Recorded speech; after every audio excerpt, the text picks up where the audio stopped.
think has invented one of the most interesting film projects that I've heard of over the last couple of years.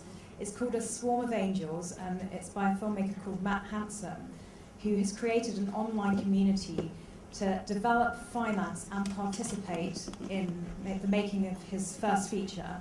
And he's going to talk a bit about the beauty of crowdsourcing.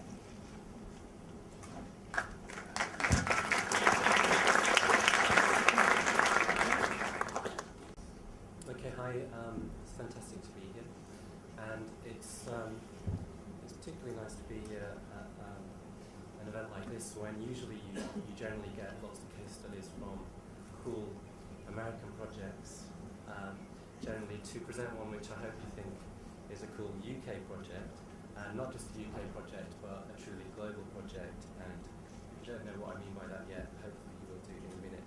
I think we're running late in terms of time, so what I'm going to do is I'm going to go through this presentation really quickly, because initially, first start, this is a Petrokushu presentation, which, if you don't know what Petrokushu is, it's like 30 seconds per slide. And as this is the last time I'm going to present this presentation, I think to go back to that initial thing would be good. So do bear with me if there's just far too much jargon. So yeah, The Swarm of Angels. Let me tell you why I actually started the project and wanted to do it. Because the blockbuster is dead, I wanted to actually target feature film, but in a completely non-Hollywood way.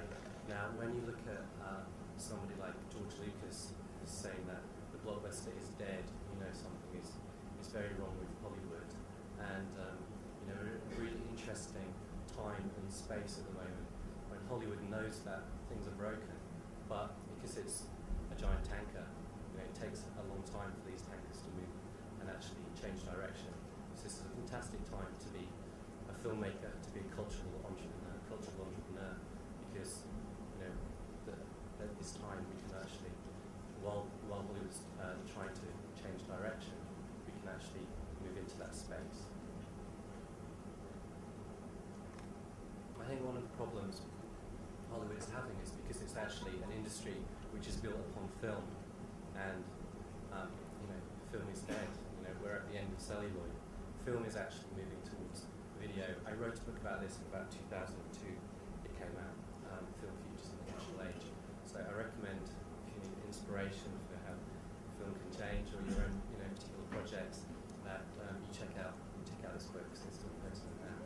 But I have a quote from one of my favourite authors, William Gibson, at the start of the introduction to this book, basically saying how digital video is a new platform wrapped up in the language and mythology of platform film. So again, how can we think about the end of celluloid and moving away from film and actually embracing video for what it is? Well, obviously, some people are doing that. There's a brave new world of user-generated content, and YouTube is the behemoth which is powering that forward. But I think we talked about it earlier in terms of aggregation and just filtering through that. You have to filter through a lot of dirt to get to the diamonds in this user-generated content at the moment. Some people are bridging the divide between professional content and user-generated content. At the top here we've got Robert Rodriguez of Sin City, and Steven Soderbergh, who's actually in between his more mainstream projects. He's actually putting his more experimental work on file sharing sites. But these are filmmakers who've already made it, so it's easy for them to experiment. Then kind of from the bottom up, from the user-generated content, obviously we've got the poster child, poster girl that Lona built. And then we've also got people trying to make money from that. And so we've got people who are blowing up Coke bottles with mints to try and make some money from it. So it's pretty difficult. It's okay if you've already made it. You don't need to think about revenue. But at the bottom there, it's about how can we use that audience. Well, how can we also make professional content out of this, but really embrace the new media? So this is kind of, for me, the missing piece of the puzzle, or at least one part of that puzzle, part of that jigsaw piece. film, giving it away to over 1 million people by gathering a global community online of 50,000 people to help me actually make it.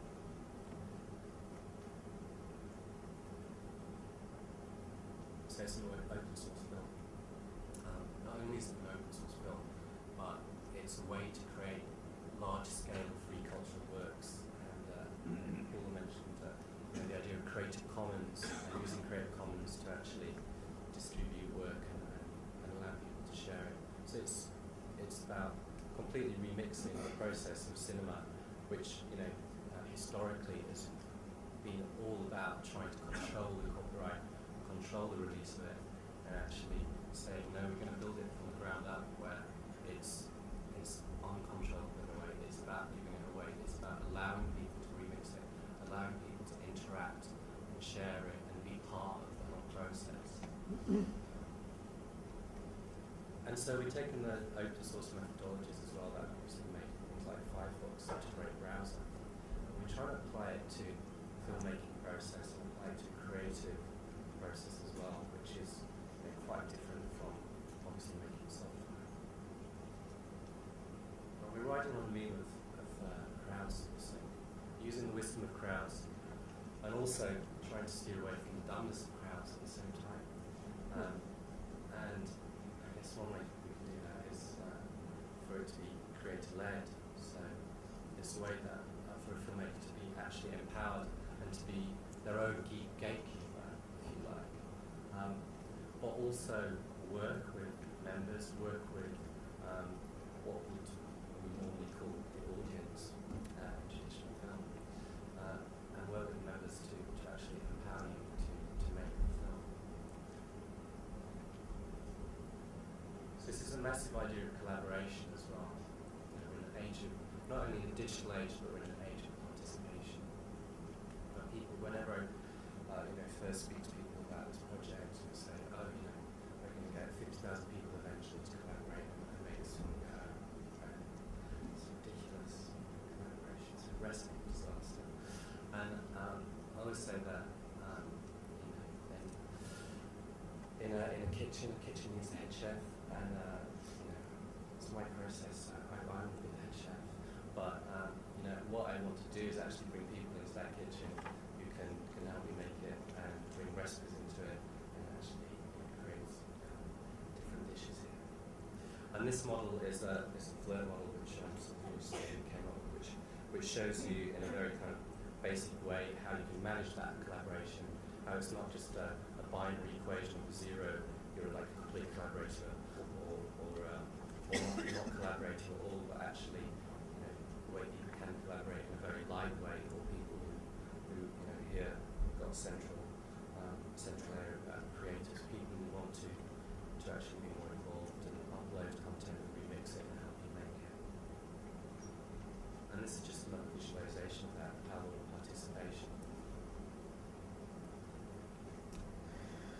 And there's an emerging rule of thumb in user-generated content about 1% of people who use UGC sites actually do upload and do share. But obviously, much more people within these sites just like the idea of participation at particular opportunities, what I call participation points, and so can tag things or can comment on them. So we're also kind of looking at this whole great new world of co-creation as well. The fact that in this new media age, people do want to participate, but actually, not everybody wants to make a whole feature film. So how can we create a process, create a vehicle where people can plug in to creating a feature film, like this big, massive, creative practice, which they would never do by themselves.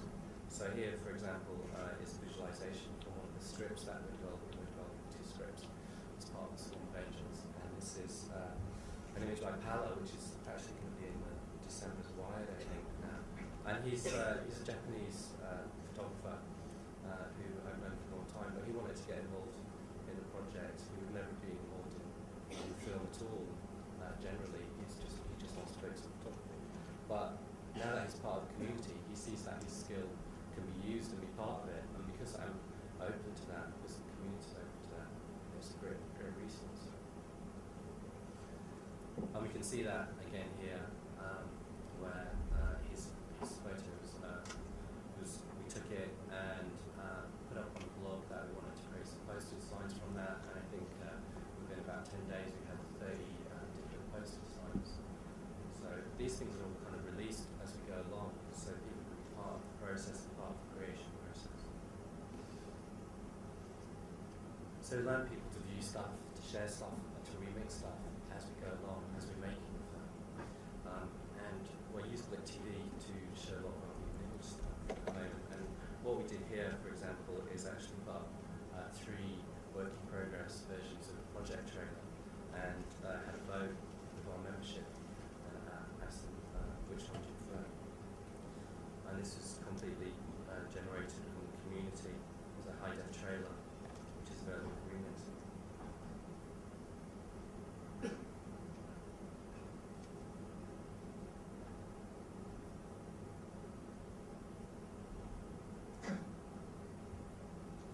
And at the moment, that's just being remixed with all the people who are already members of the project, and their names are going to be attached to the trailer, a bit like the way Firefox had a double-page spread in the New York Times, where all the donors for the project were kind of listed like that. So it's just some kind of recognition of the membership of people being involved, even if they're not actively participating.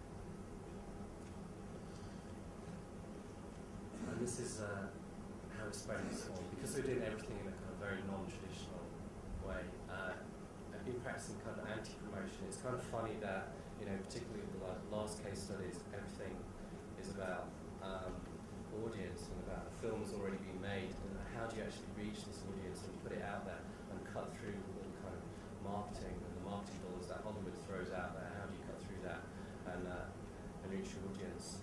In a way, the way I'm building the audience is actually very niche, really laser in. For me, the mass market and the mass audience is dead. I just want to reach passionate users, passionate audience people, and passionate members. So it made sense for me to do that currently up to this point by going online, to reaching out to people online, to the blogosphere, to bloggers, and to use social media sites, social news sites like Dig. And this isn't a notification. This was the first Dig. Went to the front page of Dig. You get 50,000 eyeballs on your site in one day. So that's a great way to kind of promote kind of specific things about your project. So this is the whole process. So one of the things I didn't mention, which I should have mentioned when I was talking about crowdsourcing, is actually this whole process is crowdfunded as well. So as we build up the membership, people just subscribe to that for £25. And I'm glad to see that there's some subscribers here in the audience. So thank you very much for already being part of it and making the project happen. So people pay £25 to actually participate and be a member of it and be part of the community. And at the same time, this channels and powers the phases we run through, and it powers the generation of the media. But we have to synchronize that up as well with membership growth, with growth of the media, and the whole development of the project. And at the moment, we're in a holding pattern, a closed public membership at the moment. So we're in phase 3 of that, and phase 5 is when we actually get film made. So those are some of the elements of remixing cinema. Time magazine last year said, the person of the year was you. Before that, it was always about them, and I think we're on the cusp of a new age where it's actually about us.